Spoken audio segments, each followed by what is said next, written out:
He laughed, panted, and slobbered all over me. It hurt me when he touched me. I thought I'd suddenly split open with a loud crack, and I would be shattered into pieces. I felt fragile, sick, dirty, degraded. All I could do was clutch Charlotte tightly while Renee obeyed. He was the master in the realm of light. I was being consumed by the evil act I had committed. I threw up and could feel hell getting closer and closer. Those tests the doctors did to me. They said there was something growing inside, and they wanted to drag it out of me.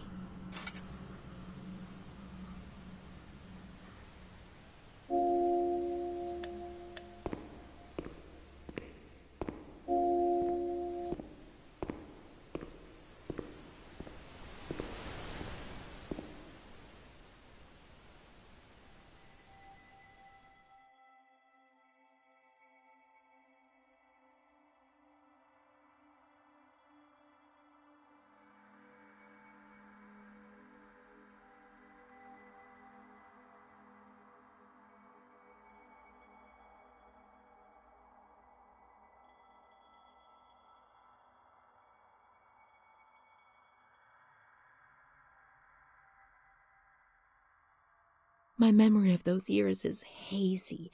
Between the age of about 7 and 10, my memories are disconnected, and I couldn't say how many times and how frequently the light used to come. My mother gave me a doll around that time. Charlotte. Thinking back to it makes me want to laugh. But at the beginning, I remembered that I was afraid of her. I thought she wanted to harm me, to kill me and take my place. But when the light came, she would stay beside me, and her presence.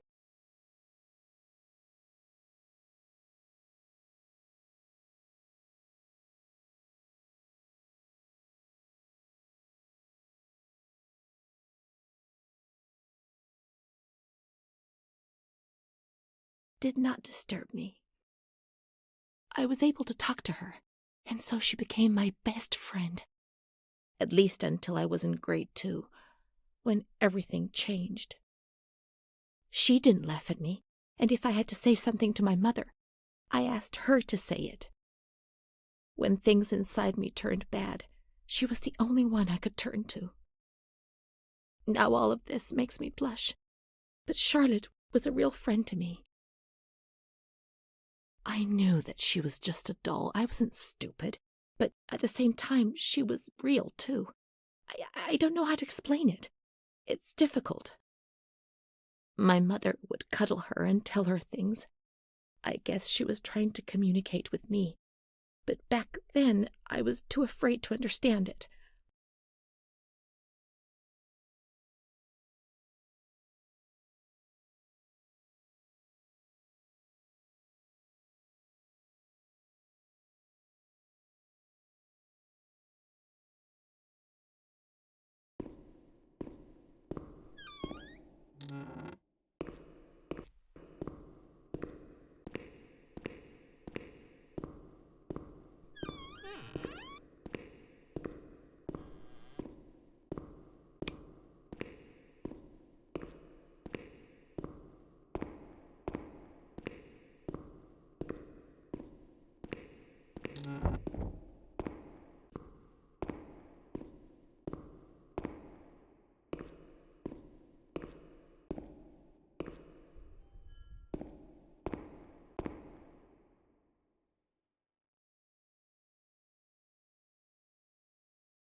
She stayed with Renee during those terrible medical examinations, and that gave her the strength to survive.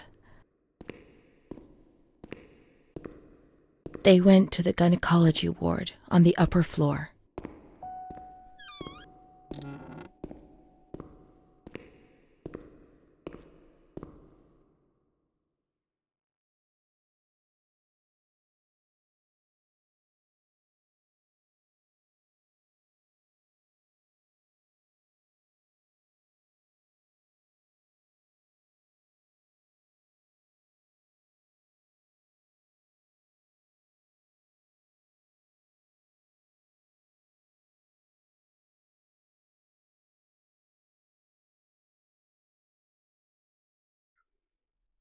He felt accused, hurt. I chased him away. I insulted him. He was proud, handsome. He said things about me to other people, which he shouldn't have said. Mother caught me coming home drunk. She beat me and sent me to speak to Don Gino every day. He came back and tried to speak to me. I think he liked me. Sometimes I sent him packing and I started shouting at him, but other times I embraced him. I held him tight and loved him.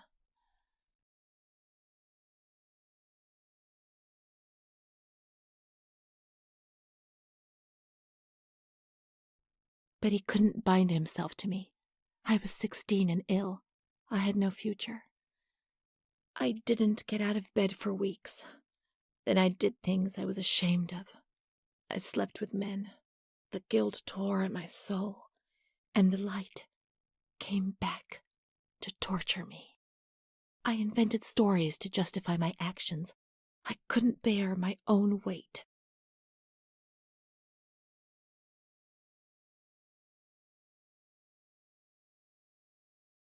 Mom found out about it.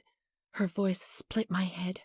I pushed her away because I was afraid of dying, and I shouted to the whole world what was happening to me, and that I didn't understand. The police arrived, and they carted me away. I remember the onlookers shaking their heads. They would be better off without me, cleansed of shame, with something to talk about for a while.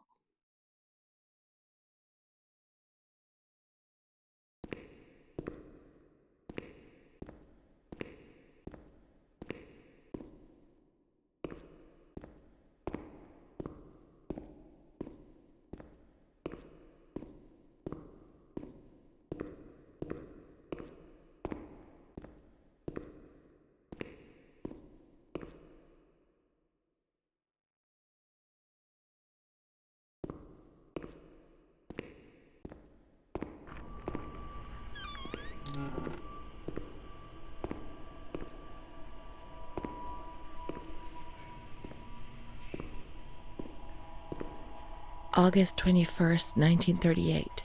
Confidential. Dear A, I know what you think about these things, so I'm referring a patient to you, Renee T. This wretched girl got out of control and caused trouble in the grounds. She's almost 3 months pregnant. The nurses should be more alert. I'm examining the girl on the 28th. I'll handle things very carefully, don't worry. We don't want to make matters worse. Then they said that Renee was crazy, and that the illness was all in her head. Careful, little girl, careful. I was scared, and I didn't talk to anyone about the illness. Only her. Not even the other doctor. He never touched Renee. He just wrote things down. You can tell me everything. Don't be afraid, he said. Everything's going to be fine. Do you want to know what I am writing? I note down what I observe in you, everything I see. He didn't hate Renee. He tried to help her, but he rarely examined her in those small surgeries.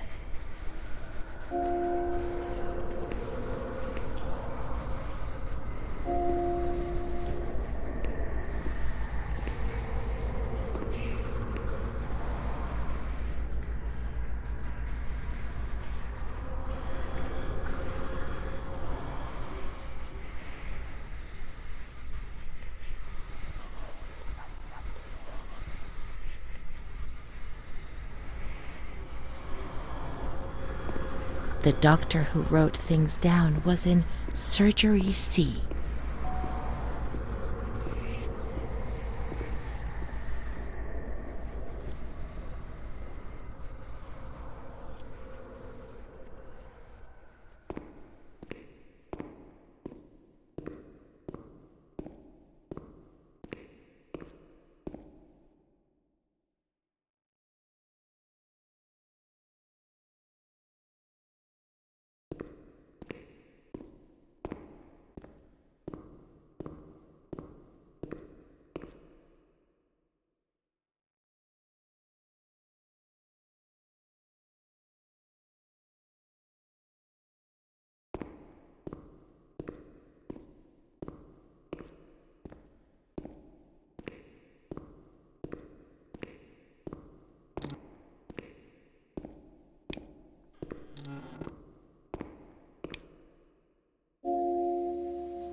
My name is Renee.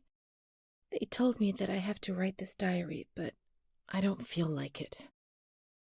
It's not true that I feel better when I write. Actually, it's worse. I was a shy girl, and I just wanted to be like the others. But that's not what happened. No. I did things that, when I think about them now, eventually brought me here.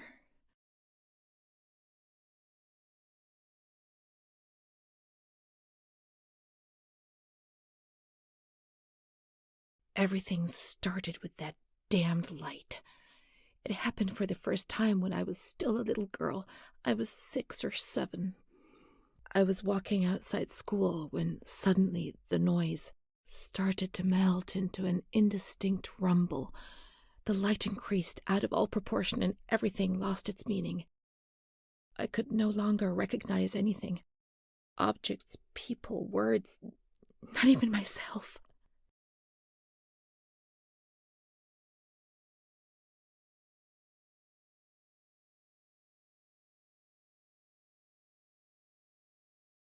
I felt fear as a physical sensation. It prevented me from moving, from swallowing, from breathing. After God knows how long, everything went back to normal. But a new fear replaced the old one. Different but terrible. Of the light coming back. And it did come back.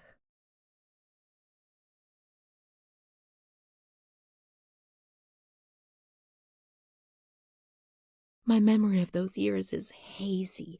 Between the age of about 7 and 10, my memories are disconnected, and I couldn't say how many times and how frequently the light used to come.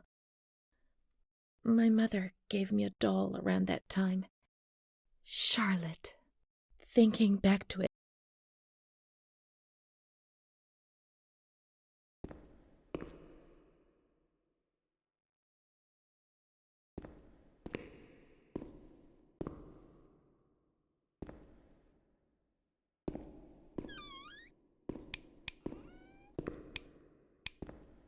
June 1935. After much theorizing and practice in clinics for the privileged, the moment for action has finally arrived. Volterra is the right place.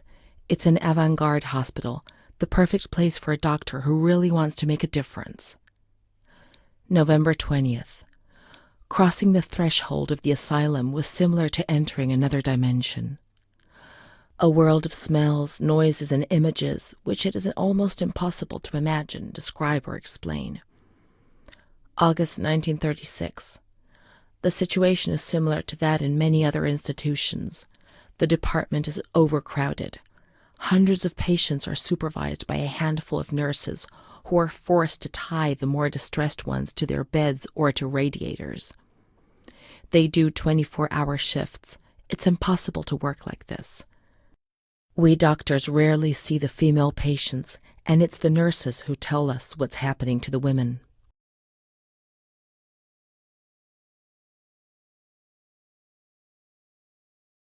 The overpowering stench in the wards, the constant din of shouts and voices that are barely recognizable as human, dirty, naked bodies devoid of any dignity.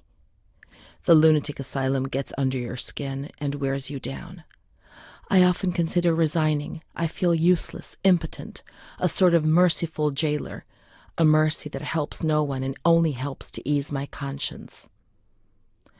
March 15th, 1938. Dramas are played out before my eyes every single day, and I try to distance myself from them and just do the best I can. But a girl arrived some days ago. I couldn't avoid her gaze.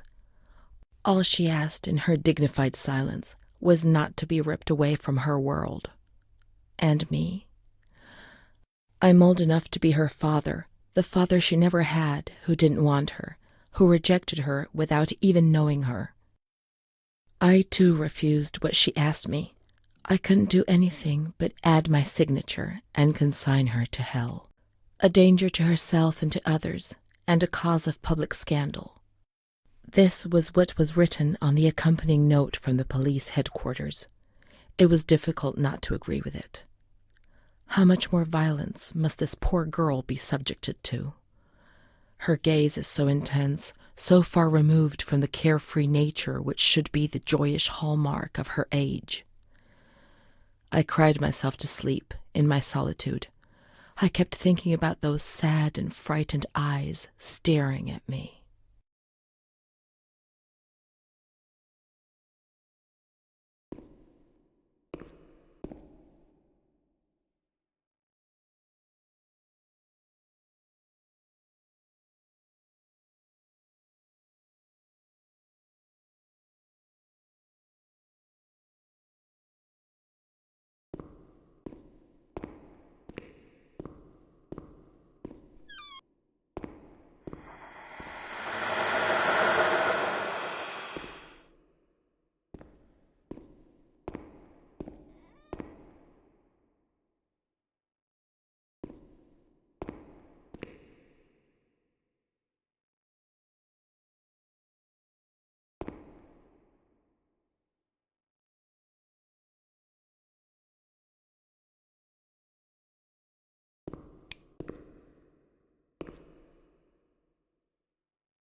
March 12th, 1938.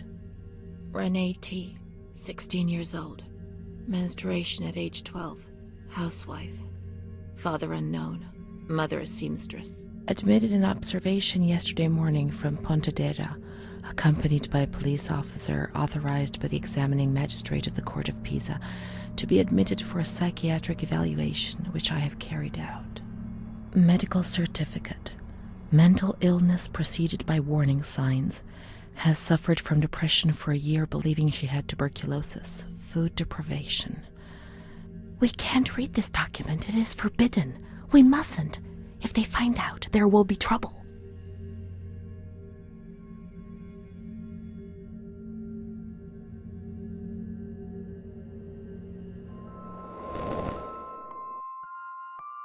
Have you ever wondered who you are? Yes, of course you've wondered.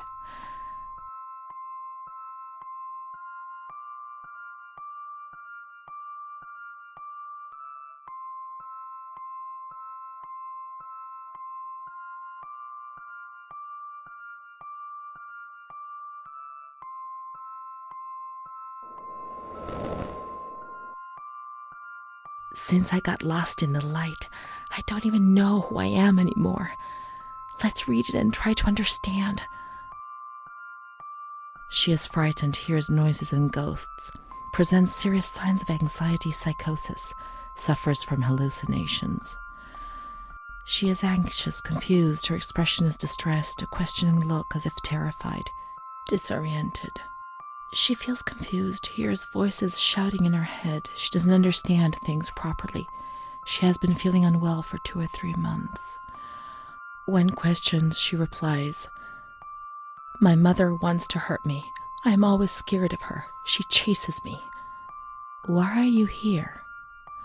"I argued with my mother and was so upset that I felt like my head was spinning. There was a woman there who wanted to force me into a life of prostitution. They wanted to condemn me to be burned at the stake.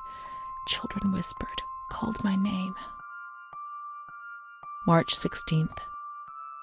She couldn't sleep last night. They wanted to condemn her to be burned at the stake. April 4th. Transferred to the calm ward, still under my supervision. "Yes, that's true. The ward where Amara was. Yes, the stake. The children wanted to burn Renee. She had to pay for what she'd done, like witches at the stake."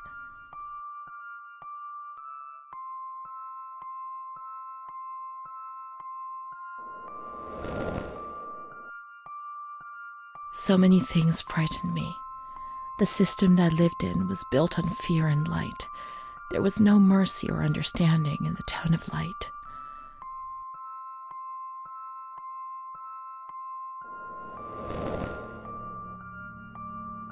April 21st. She's more awake this morning and is responding to questions, complains of headaches. She became agitated when she found out her mother was there. She says that one day, many years earlier, she was with a friend of hers and met a man who made her get into a car and took her for a ride. He made her smoke cigarettes and drink liquor, and the man showed her certain things. He tried to hurt her and made her go crazy. She says he promised to marry her and made her swear to keep what had happened a secret. These facts were essentially confirmed by her mother. After that, she became arrogant, impatient, and hostile towards her family, especially her mother. She started taking off her clothes in public. Her moods would swing from laughter to tears. She rants. She pleasures herself. "I can't remember these things, only the guilt, the stake. I know I deserved to pay for that guilt. I knew it even then."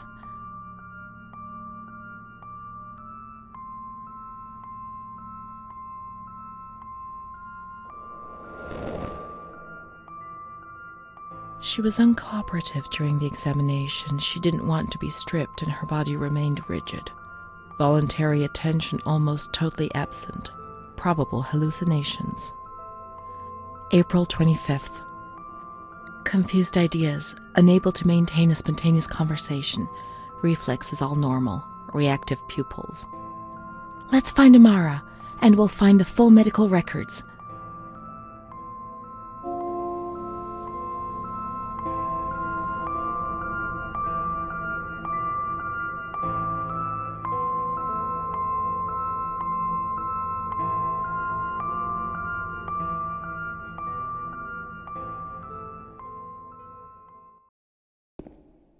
The grounds at the back of the hospital, and then down to the kitchens.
This is the road we used to take.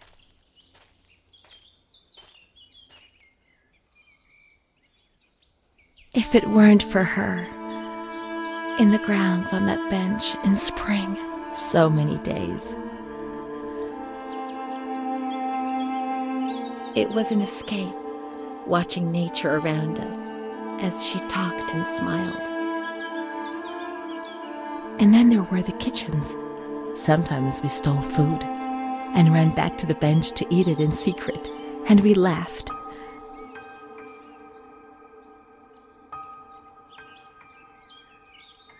She did things to me. Sometimes she touched me. In the shower, I felt her body against mine for the first time. It was a shiver that warmed my soul. Eyes closed, the light slipped away.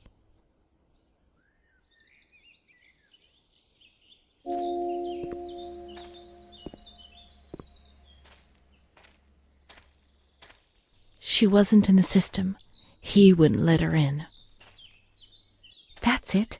She must be the key to my memories, to the reasons why.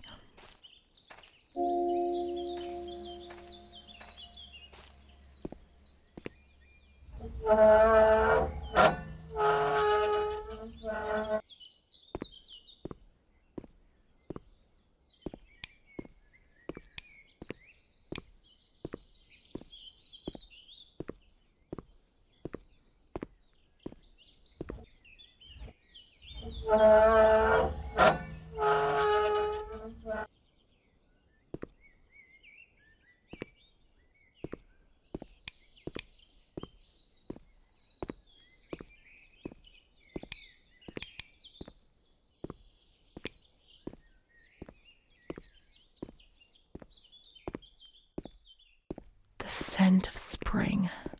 The land of light was far away, and we spent the days chatting on the stone benches.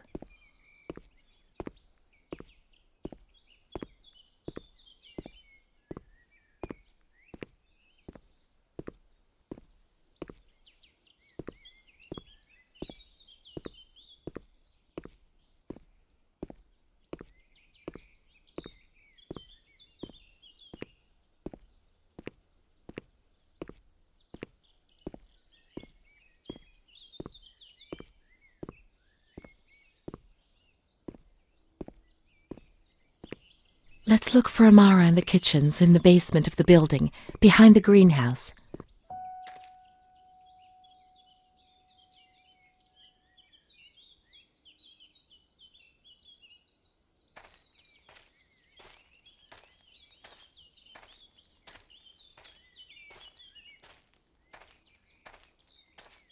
Nature helped me to forget, to escape from the system.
He told me about Bruna's father and brother, but I was already very ill.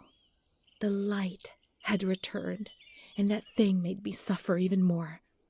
It was my world, and it was crumbling.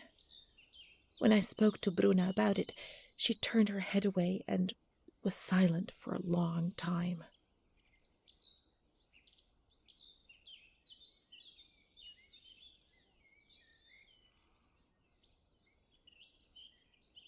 Prince Charming doesn't exist, Renee. At least not for us. I was 14 years old. I didn't think it was possible for a boy to look at me and desire me. When he asked me if I wanted to go for a walk, I didn't say anything. I didn't even have the courage to look at him.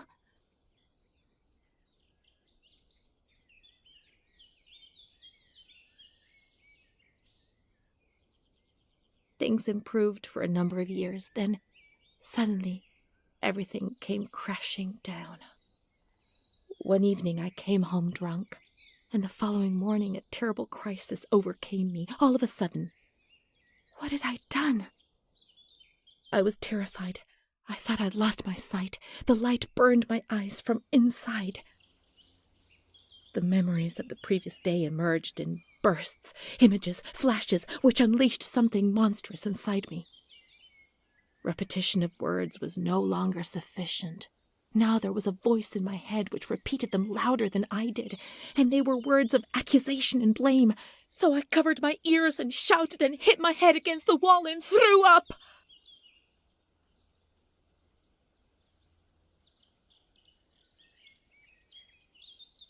I remember the doctor, the wall filthy with blood and vomit.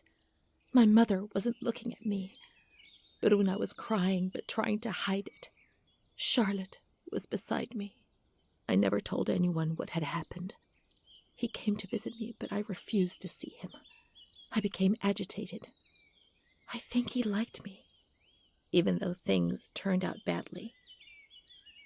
In that period, I began to suffer from memory loss. The few things I learned didn't please me at all. He told me that I was looking for him. It was all my fault. Bruna told me that sometimes I got drunk. People in the village gossiped about me.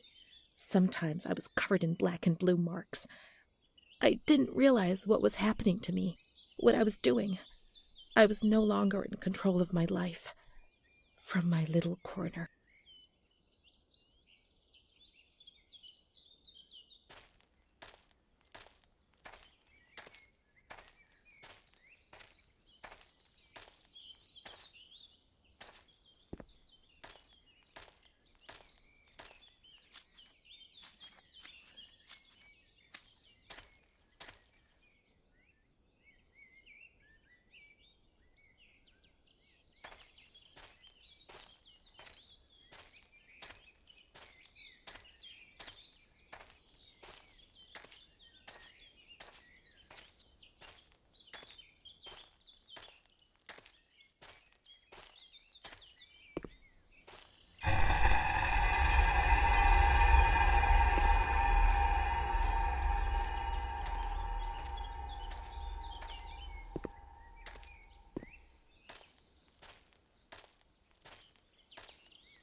Come on, let's look everywhere. She must be here, I'm certain.